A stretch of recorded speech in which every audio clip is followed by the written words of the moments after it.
Ta-da! Welcome to 7 days 7 weight loss tips day 7. ఎన్నిసార్లు చెప్పినా మళ్ళీ ఫుడ్ మెజర్ చేసుకోవడంలో చాలామంది మిస్టేక్స్ చేస్తున్నారు. 100 grams ఓట్స్ అంటే ఒక full cup and meal maker కూడా అంతే. ఒక రెగ్యులర్ స్వీట్ కార్న్ కానీ కుకుంబర్ కానీ క్యారెట్ కానీ ఎంత వెయిట్ ఉంటుందో చూడండి. 1 spoon ఆయిల్ అంటే 5 grams. నేను అందరికీ సజెస్ట్ చేసే పపాయ 2 slices కానీ ఒక కప్పు తీసుకుంటే 250 grams వస్తుంది. ఈ ఫ్యాట్ సీక్రెట్ యాప్ని యూజ్ చేయడం చాలామందికి తెలియడం లేదు. మీరు ఆ యాప్లో డైరీ మీద క్లిక్ చేస్తే మీకు నెంబర్ ఆఫ్ ఐటమ్స్ అన్ని లిస్ట్ చూపిస్తుంది. మీరు ఆ రోజు ఏం తినారో సెలెక్ట్ చేసుకొని నెక్స్ట్ ఎన్ని గ్రామ్స్ తినారో కూడా ఎడిట్ చేసుకొని మీరు సేవ్ చేసుకుంటే అక్కడ నెంబర్ ఆఫ్ క్యాలరీస్ ప్రోటీన్ అన్ని డివైడ్ చేస్తుంది. 1కి 2 సార్లు చెక్ చేయండి. అది సర్వింగ్స్లో ఉందా, గ్రామ్స్లో ఉందా, పీసెస్లో ఉందా.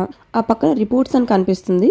ఆ రిపోర్ట్స్లో చెక్ చేస్తే మనకి మ్యాక్రో న్యూట్రియంట్స్ ఎన్ని, మైక్రో న్యూట్రియంట్స్ ఎన్ని అవన్నీ మనకి లిస్ట్ అవుట్ ఇస్తుంది. ఈ అప్లికేషన్ కాదు, ఏ అప్లికేషన్ అయినా ఇలానే మనం మెజర్ చేసుకోవాలి. జస్ట్ మనకు కావాల్సింది కొంచెం పేషెన్స్ అంతే. చాలా మంది నా కంటెంట్ నచ్చిందని అప్రిషియేట్ చేస్తున్నారు. అందరికీ thank you so much. Personal training కావాలంటే నాకు DM చేయండి. రేపటి నుంచి కొత్త సిరీస్తో కలుద్దాం. Bye bye.